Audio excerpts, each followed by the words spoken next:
Welcome to Inside Taiwan. My name is Fiona, and this is the AI-powered podcast that takes you behind the headlines into the heart of the supply chain at the center of global attention. Every day we sift through 30 trusted sources, from Taiwan's business dailies to the world's top financial and tech outlets, using AI to surface the stories that matter most, distilled for global investors and decision makers. Follow Inside Taiwan for insights delivered with speed and context. We're seeing a fascinating tug-of-war playing out in the world of AI. On one hand, an insatiable, almost frantic demand for more power, more chips, and more data centers. On the other, the very real-world consequences of this gold rush, from strains on our power grids to shakeups in the job market. Today, we're diving into this paradox. We'll look at the astronomical spending, the bottlenecks emerging in Taiwan's supply chain, and how companies from HP to Amazon are fundamentally rethinking their operations for the AI era. It's a story of incredible speed, hitting very real physical limits. First up, let's talk about the sheer scale of the AI build-out. A new report from Built-in describes what it calls a neo-cloud gold rush. These aren't your typical cloud providers like AWS or Azure. Neo-clouds are specialized startups, laser-focused on one thing: building data centers designed from the ground up for the massive computing power that AI models need. They're all about GPU-dense clusters and super-fast networks, and the money flowing into this space is just staggering. Tech giants are projected to pour as much as $320 billion into AI data centers in 2025 alone. To put that in perspective, Meta plans to spend $600 billion on new facilities over the next 3 years. And you've probably heard about the Stargate initiative, a collaboration between SoftBank, OpenAI, Microsoft, and Oracle, aiming to build a network of AI supercomputers. But all this incredible growth is running into a very old-world problem: power. A new analysis from Schneider Electric, reported by Bloomberg, warns that the U.S. power grid is heading for a potential crisis.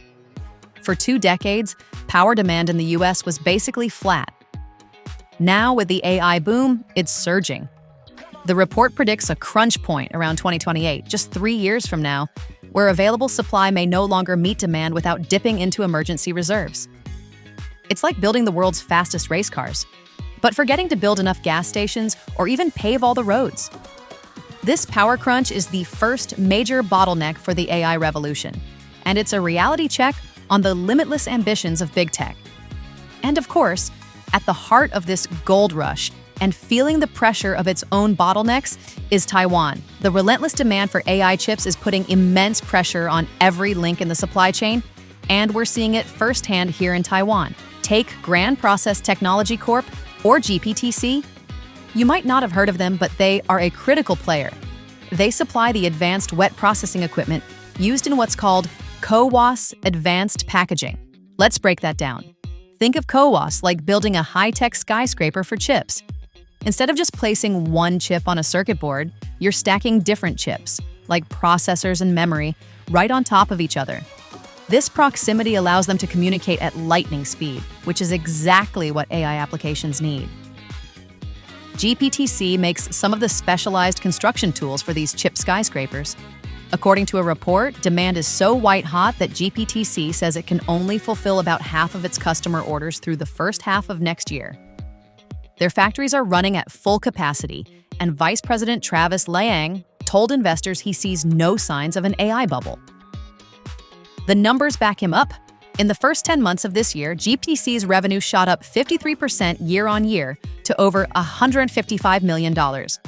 They supply tools directly to TSMC, NVIDIA's primary contractor, and they're already investing in a new facility that will double their capacity by 2026.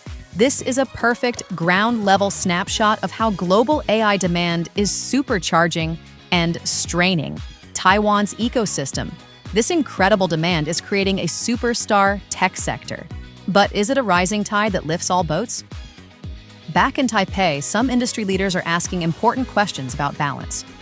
At a recent meeting with government officials, Thomas Wu, the chairman of Taiwan's Chinese National Association of Industry and Commerce, sounded a note of caution.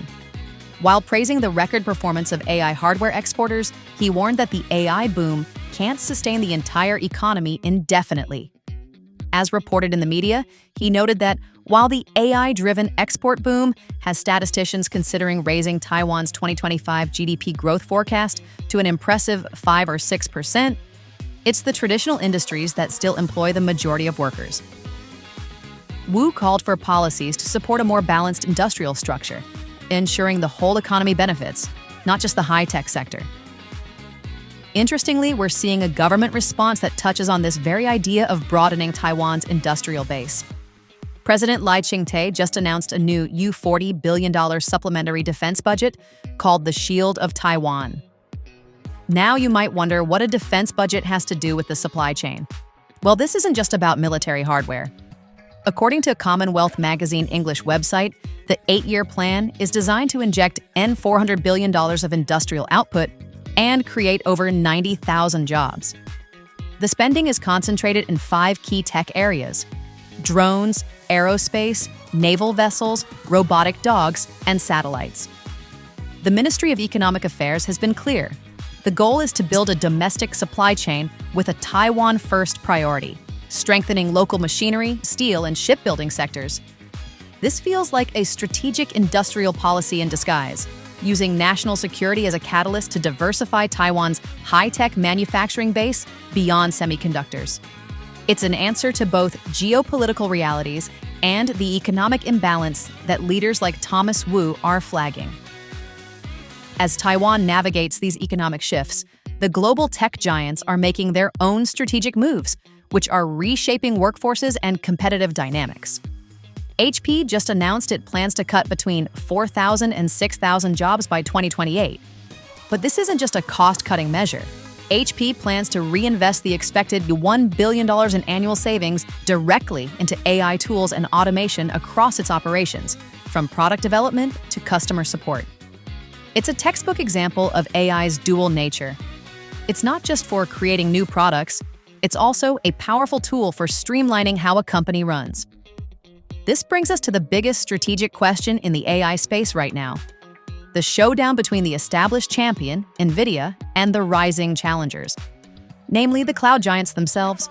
There's been a lot of buzz about Google potentially selling its custom-designed AI chips, known as TPUs, to Meta. This has led to a flurry of debate. Is Google about to dethrone NVIDIA? Analysts who have been on Bloomberg and CNBC have offered a great analogy. Think of Google's TPUs as specially raised, custom-bred cattle for McDonald's.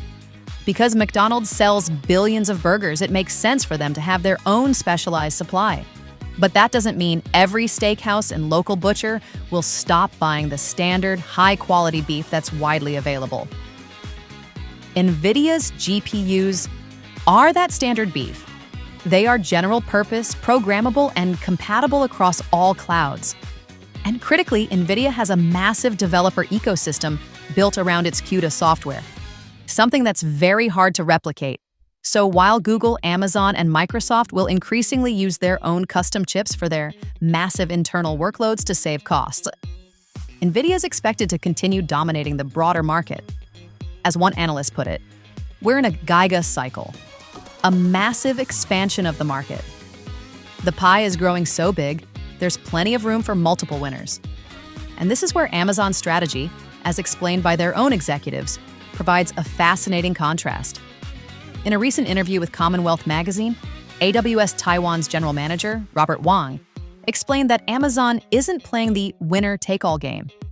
Instead, they see themselves as a platform, offering their customers a choice of different AI models, like building blocks or Legos. You want to use a model from Anthropic? Fine. Google's Gemini, it's here. Their own Titan model, that's an option too. Their philosophy is about giving customers options, not locking them in.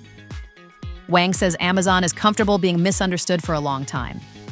They're not focused on winning the chat interface war, they're focused on being the indispensable platform where all the AI development happens.